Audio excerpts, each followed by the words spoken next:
नमस्कार सभी बच्चों को, मेरा प्यारे बच्चों, आप सभी को मेरा नमस्कार। मैं SC. Bhardwaj from Bhardwaj teaching institute YouTube platform से आप सभी का हार्दिक अभिनंदन करता हूं। बच्चों आप जैसा जानते हैं कि इस चैनल के माध्यम से आप क्लास 12, क्लास 11 यूपी बोर्ड और सीबीएसई बोर्ड का अपना केमिस्ट्री का कोर्स कंप्लीट कर रहे हैं। इसी सीरीज में हम आपको कक्षा 12 का चैप्टर नंबर 1 विलियन सॉल्यूशन पढ़ा रहे हैं। उसी सीरीज में आपको हम साधारण पद पढ़ा चुके हैं अब तक। आज आपका अंतिम साधारण पद देखने जा रहे हैं हम, जिसे कहते हैं आपका मोल प्रभाज। बच्चों इसे मोल अंश भी कहते हैं और ये वेरी इंपॉर्टेंट टॉपिक है आपका इस वर्ष के लिए। इसके द्वारा आपको आंकिक को प्रश्न और आपको परिभाषा भी बोर्ड में देखने को मिलती है। बच्चों इस चैनल को आप ज़्यादा से ज़्यादा सब्सक्राइब कर लीजिएगा, लाइक कीजिए, शेयर कीजिए, क्योंकि इस चैनल के माध्यम से आप अपना कक्षा 12 का रसायन विज्ञान का कंप्लीट कोर्स बिल्कुल फ्री में कर सकते हैं। तो आप इस चैनल को ज़्यादा से ज़्यादा सब्सक्राइब कराइए और लाइक कराइए। चलिए आज की क्लास हम शुरू करते हैं। आज हमें पढ़ना है बच्चों क्या, मोल प्रभाज। ओके चलिए।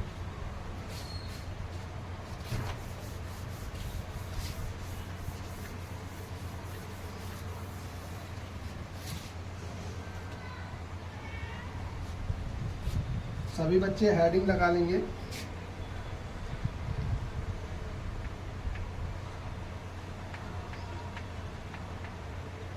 Mole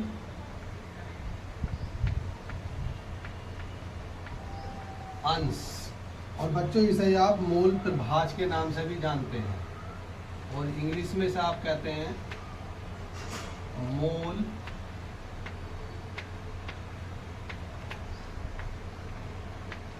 fraction.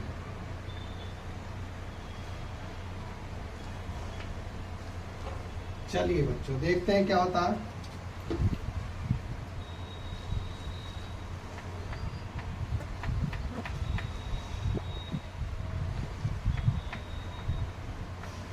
किसी विलयन में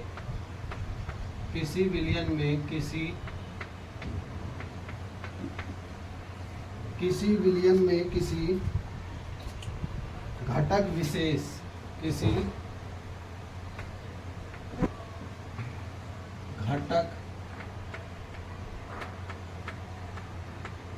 विशेष का मोल प्रभाज, विशेष का मोल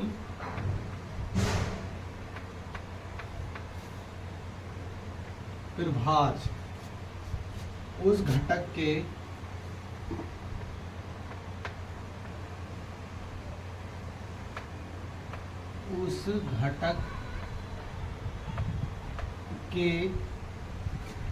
मोलों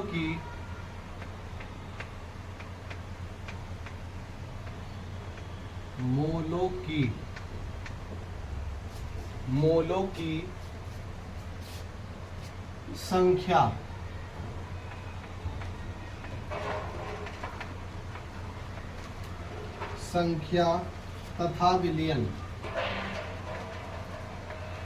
तथा विलयन में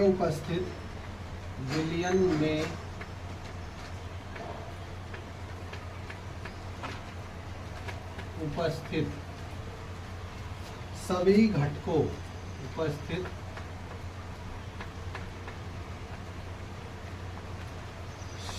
घटकों बच्चों घटकों का मतलब होता है कंपोनेंट, पार्ट्स। घटकों के बारिश शुरू हो गई है बच्चों यहाँ तो कुल मोलों की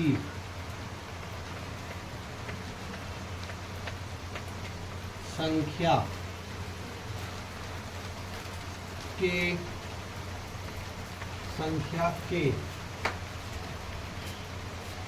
अनुपात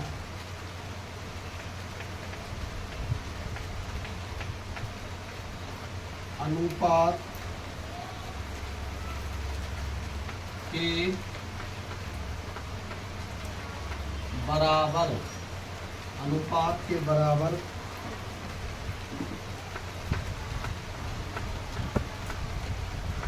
होता है। विराम। देखिएगा बच्चों, क्या है मोल प्रभाज का मतलब क्या होता है, किसे कहते हैं आप मोल प्रभाज।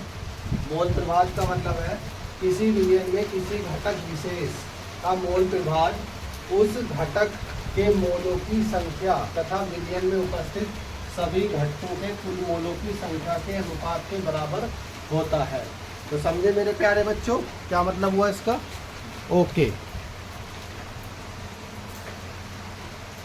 तो बेटा समझ में आया आपके, इतनी बात आपकी क्लियर हुई। तो ये था हमारा अब तक मोलंश।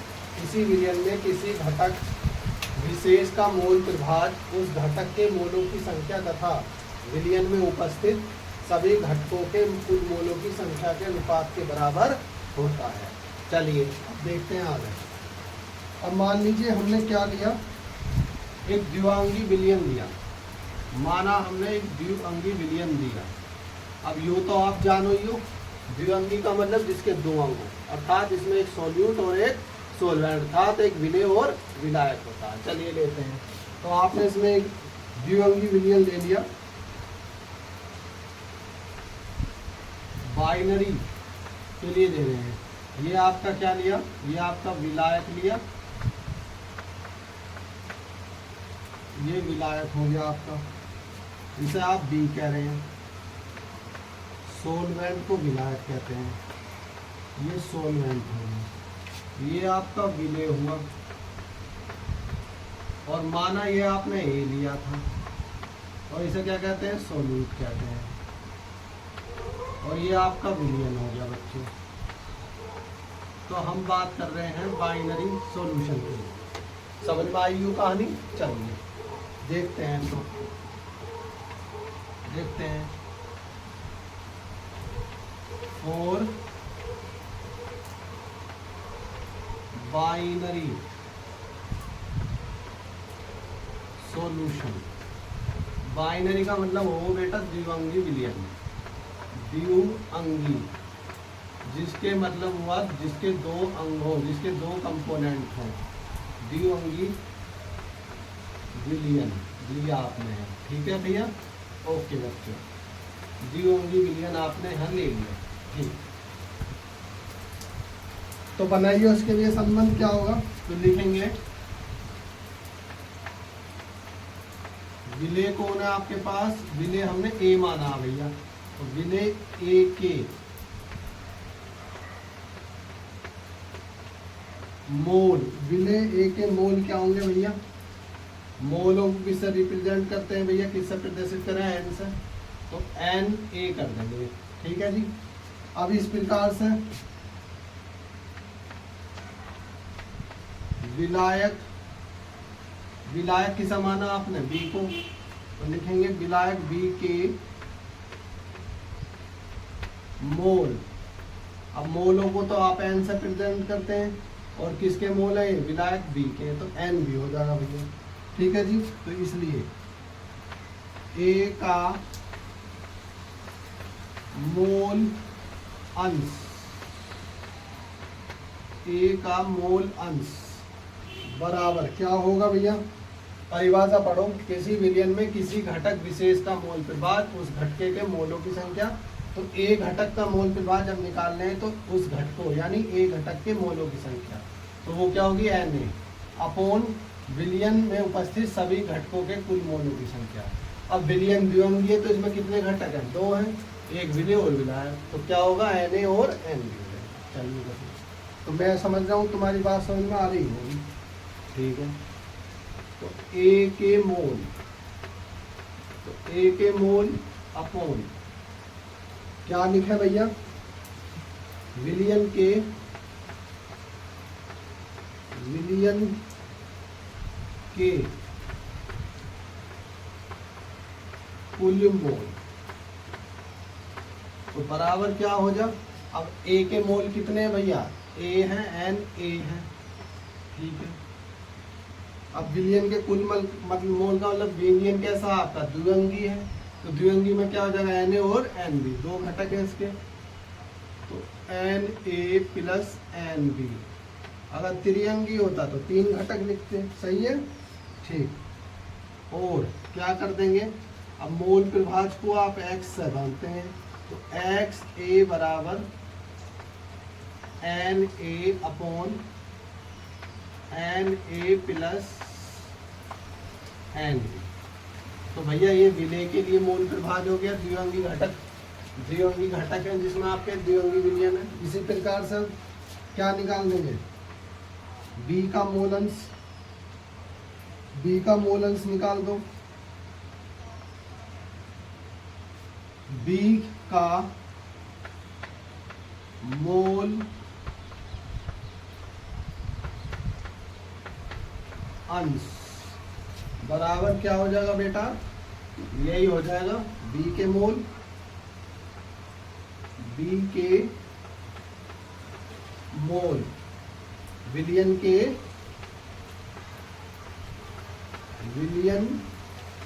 के कुल मोल, सही है। तो ये हो गया, ठीक है। तो बराबर B के मोल कितने हैं, अभी लिखा हमने Nb अपॉन विलयन के कुल मोल का मतलब Na प्लस Nb, ठीक है। और क्या कर सकते हैं, अब मोल प्रभाज को x मानते हैं और B का निकालना है इस बार, तो Nb upon Na plus Nb। तो ये हो गया आपका किसका, ये हो गया आपका B का मोल प्रभाज। तो इतनी आपकी समझ में आई कहानी। A का मोल अंश A के मोल विलयन के कुल मोल, B का मोल अंश B के मोल विलयन के कुल मोल। अब आगे देखो क्या करना है, चलिए। तो इतनी बात आपकी समझ में आ गई है, क्योंकि XA प्लस XB बराबर क्या हो गए हैं, 1 हो गए। जो आप जानो बात कि जो विलयन के कुल मोल होते हैं, मोल प्रभाज होता है वो 1 के बराबर होता है, इकाई यूनिट होता है। तो XA क्या हुआ, ये विलय का मोल अंश, XB विधायक का मोल अंश, तो इनका मान किसके बराबर हो जाएगा, 1 के बराबर हो जाएगा। ये बात समझ में आ गई होगी आपको सबको। चलिए आगे, अब आगे देखते हैं आगे क्या आता है। अब इनकी वैल्यू भर देंगे, ठीक है। तो बराबर XA की वैल्यू क्या है, Na upon Na plus Nb plus कर दो। XB की क्या है, Nb upon Na plus Nb, यो बराबर है किसके, 1 के। इतनी बात क्लियर हो गई आपको, ठीक है जी। बस अब क्या करनी है, ध्यान दो इस बात पर। तो बराबर क्या कर देंगे, बराबर हो जाएगा वो आपके क्या, बराबर हो जाएगा वो आपके बराबर, अब इनका लघुत्तम ले लेते हैं, Nb plus Nb upon Na plus Nb, लो हो गया। तो ये कट गए दोनों, तो ये किससे आ गया, बराबर किससे आ गया, 1, ठीक है। तो ये बात हमने प्रूफ भी कर दिया, देख लो बच्चों। ठीक, XA plus XB equal to 1 होता है, इकाई मोल है, तो वो कैसा होता है, Na upon Nb plus Nab upon Na। इनके आपस में लघुत्तम ले लिया, तो ये आ गया, ये दोनों क्या हुआ, आपस में कैंसिल आउट हुए और ये एक संख्या के बराबर आ गया। आई बात इतनी समझ में, लो उसका स्क्रीनशॉट।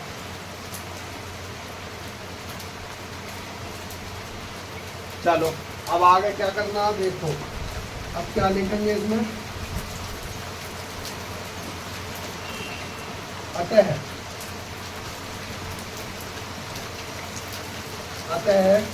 विलयन में,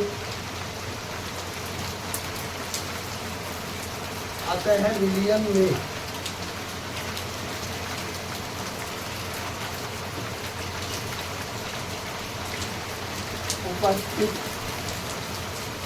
सभी अतः विलयन में उपस्थित सभी घटकों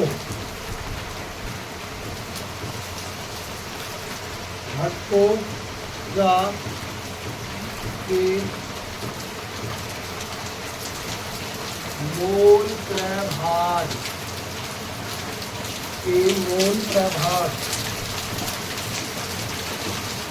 का कुल योग सदैव इकाई होता है। विराम। तो बेटा ये बात समझ में आई आपके? ये लिखा मैंने, अतः विलयन में उपस्थित सभी घटकों के मोल प्रभाज का कुल योग सदैव इकाई होता है। तो यहाँ तक आपको समझ में आया होगा कि ये मोल प्रभाज के लिए मैंने आपको कंप्लीट बनाया। इससे बाहर आपकी परीक्षा में कुछ नहीं मिलने वाला, इससे बाहर आपको मोल प्रभाज में कुछ नहीं मिलेगा। करिए जल्दी, इसको लिखिएगा। चलिए चले आगे, चलिए अब हम देखें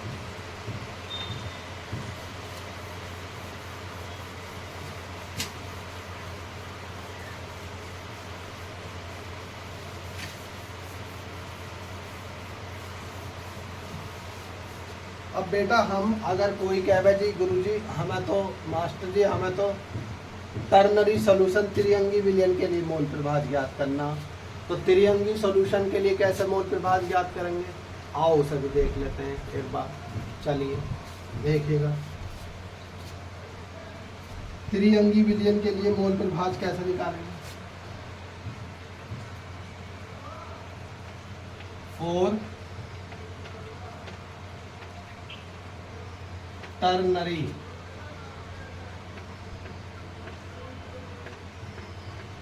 सॉल्यूशन, इसे क्या है?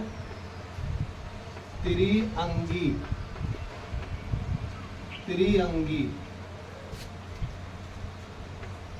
विलयन,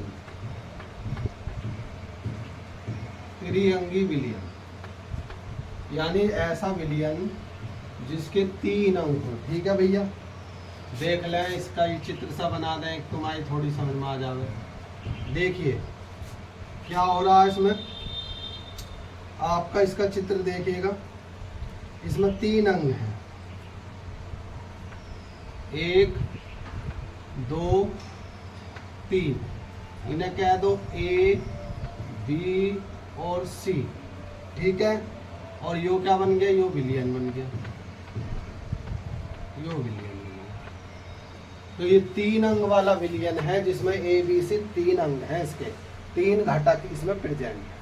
तो चलिए देखते हैं इसके लिए कैसे बनाएंगे। A के मोल पहले वही लिखे, A के मोल बराबर क्या हो जाए? Na हो जाएगा। इसी प्रकार से B के मोल, B के मोल बराबर Nb। इसी प्रकार से C के मोल बराबर Nc। इतनी बात तो आपकी समझ में आ गई होगी। इसलिए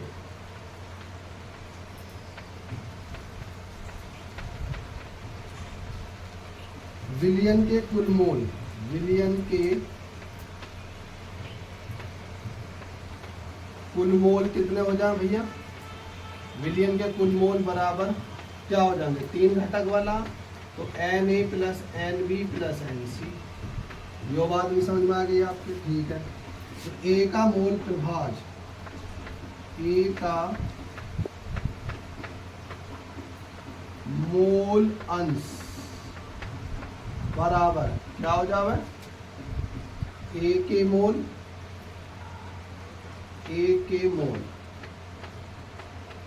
बटे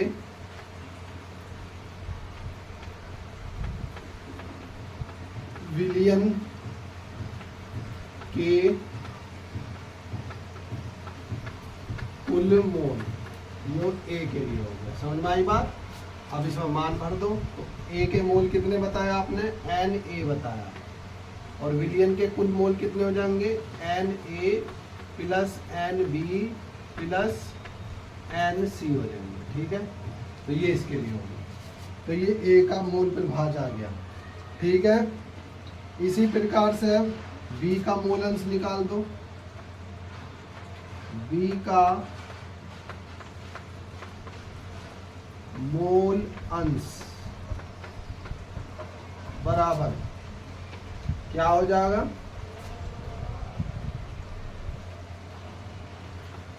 बी के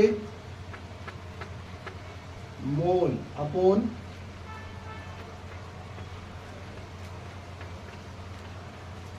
विलियन के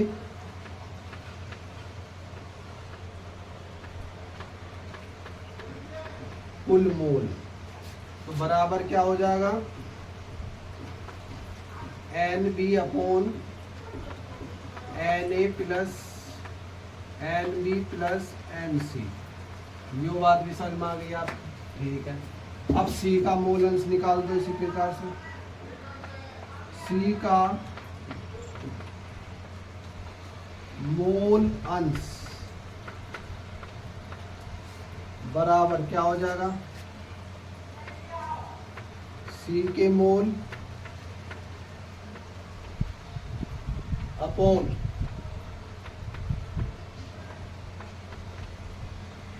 विलियन के कुल मोल। तो बराबर क्या रखोगे, यहाँ रखोगे N C upon N A plus N B plus N C. तो इतनी बात आपकी समझ में आई। तो ए का मोल अंश निकाल दिया हमने, बी का मोल अंश निकाल दिया, अब सी का मोल अंश निकाल दिया। चलो ले इसको जल्दी लिखो, स्क्रीनशॉट इसका।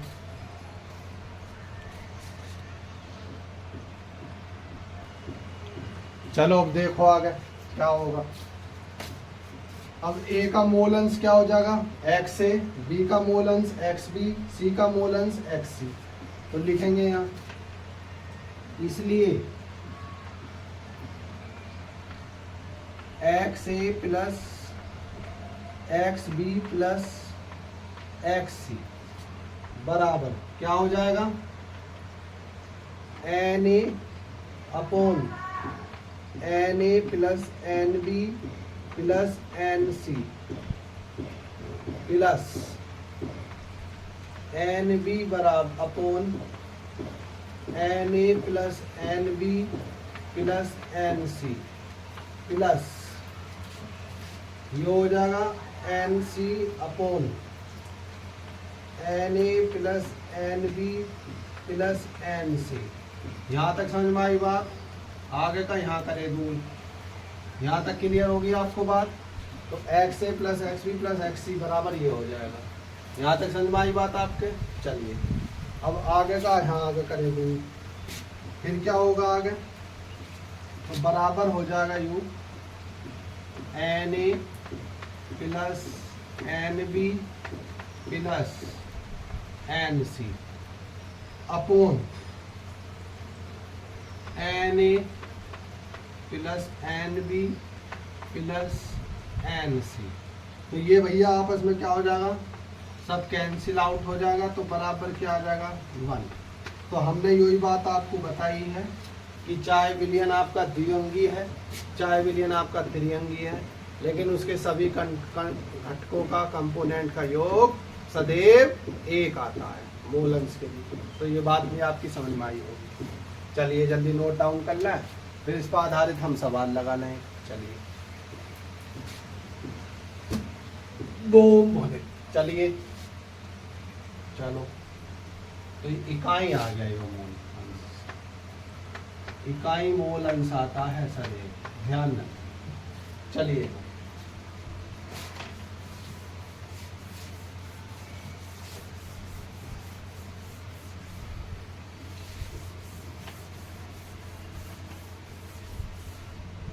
तो मैं आपको जिस विश्वास जिस एनर्जी के साथ पढ़ा रहा हूँ बच्चों, आपका भी ये फर्ज है, फिर आप भी उसी विश्वास उसी एनर्जी उसी विश्वास के साथ पढ़ते रहें, अपने सुंदर प्यारे नोट्स मेरे साथ बनाते रहें, और आपको बोर्ड परीक्षा में इससे बाहर कुछ नहीं मिलने वाला। आपको बिल्कुल सिंपल, इजी और अच्छे मेथड के द्वारा समझाया जा रहा है। हिंदी मीडियम का आपको कंटेंट कंप्लीट कराया जा रहा है। तो आप हमारे चैनल को ज़्यादा से ज़्यादा बच्चों सब्सक्राइब भी कराते रहिए। चलिए अब इस पर आधारित आंकिक सवाल देखते हैं क्या होगा। चलिए आंकिक प्रश्न देख लेते हैं क्या आएगा आंकिक प्रश्न में। चलिए देखते हैं, सवाल डाल देते हैं नंबर 1। चलिए 1 बिलियन में 1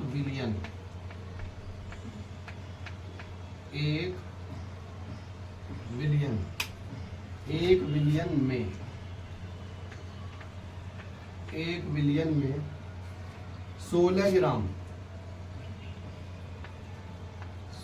ग्राम मैथेनॉल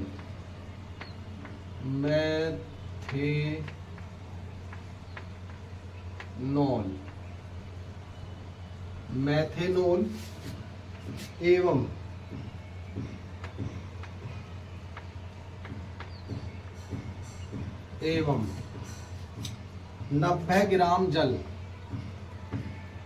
90 ग्राम जल उपस्थित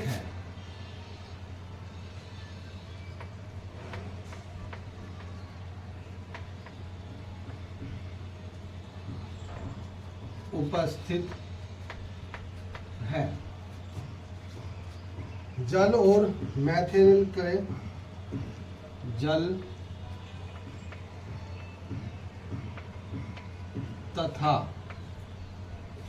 तथा मैथेनॉल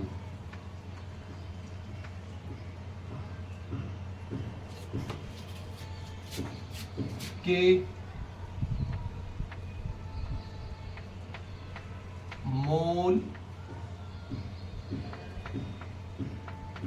अंश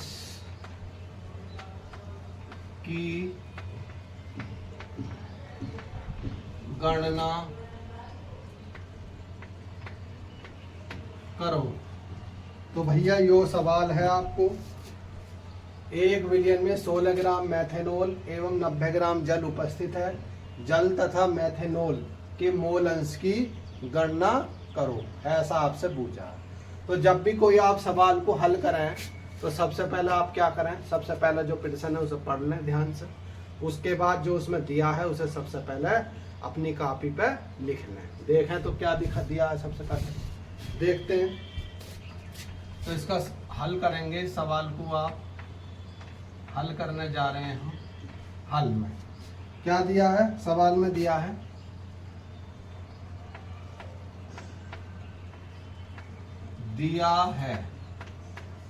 क्या दिया भैया, CH3O का भार यानी मैथेनॉल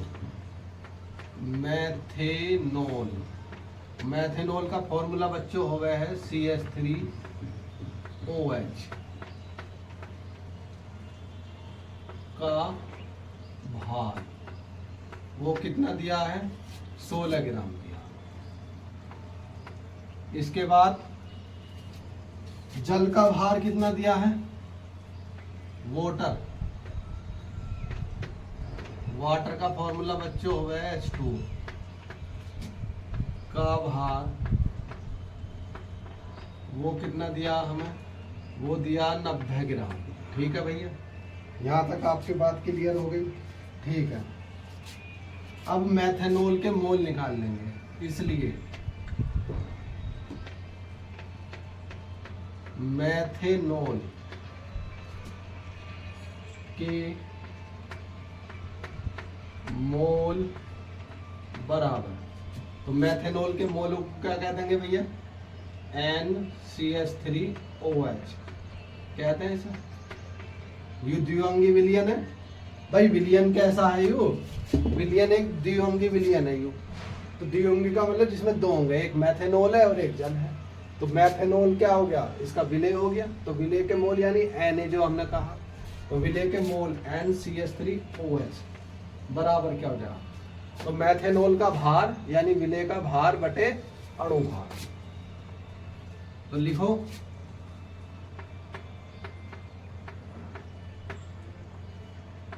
विलेय का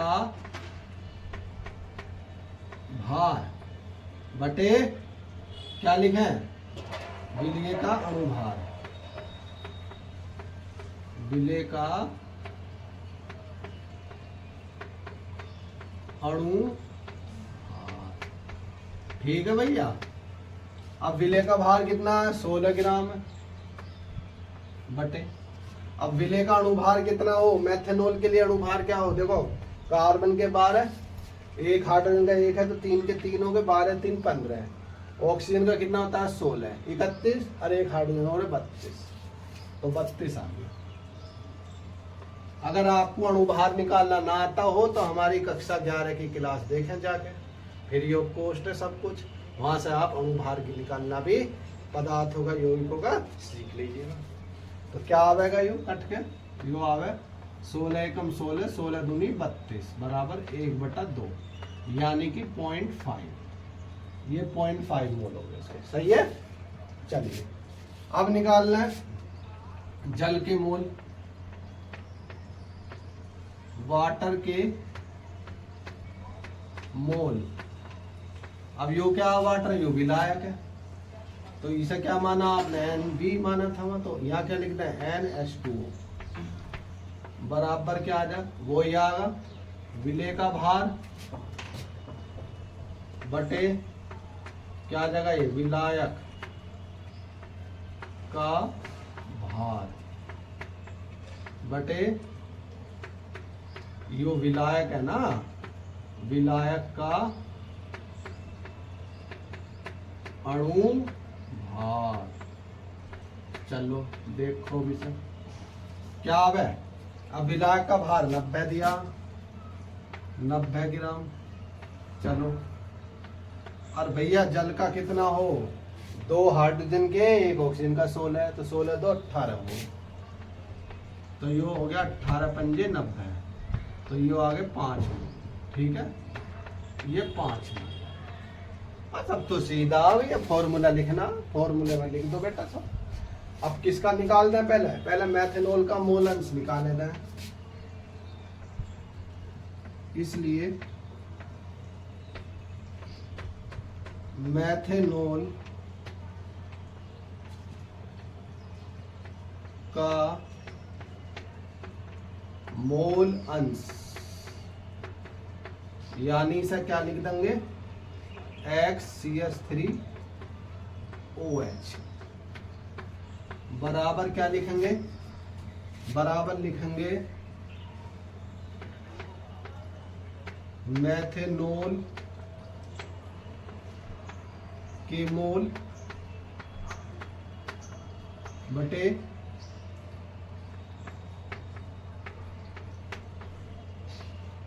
विलयन के मोल। मान भर दो भैया, मैथेनॉल के मोल कितना है 0.5 बटे विलयन के मोल का मतलब क्या हुआ, विलयन कैसा आयो, द्विअंगी है, तो द्विअंगी का क्या मतलब हुआ, यानी इसमें मैथेनॉल के मोल प्लस जल के मोल, तो ये हो गया मैथेनॉल के मोल 0.5 प्लस जल के मोल कितने हैं 5, तो ये हो गया बराबर क्या आ गया 0.5 अपॉन 5.5 बराबर। तो 5 से दशमलव कट गया, तो 5/55 आ गया, तो बराबर 5 एकन 5, 5 एकन 5, 5 एकन 5, 1/11, तो बराबर क्या है 0 और ये हो गया 100, 11 नहीं 99, लगभग 0.09 आया भैया। चलो देख लेंगे, वीडियो में ज़्यादा लंबा नहीं करना हमें, प्रोसेस देख लेंगे भी सोल्व करके हो। चलिए इसी प्रकार से क्या देखें, इसी प्रकार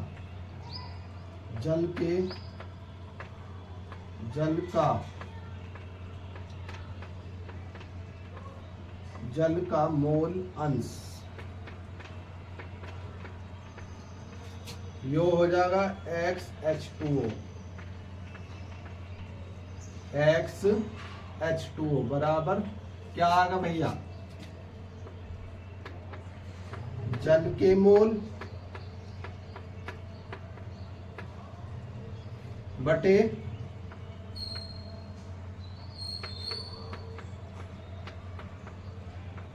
विलियन के मोल बराबर जल के मोल कितने हैं 5 अपॉन विलियन के मोल का मतलब मेथनॉल के मोल प्लस जल के मोल, तो ये आ गया 5/5.5 ये आ गया। ठीक है, इतनी बात समझ में आई आपकी। चलो नोट डाउन करो इसे इतना, फिर हम आगे कुछ चलेंगे।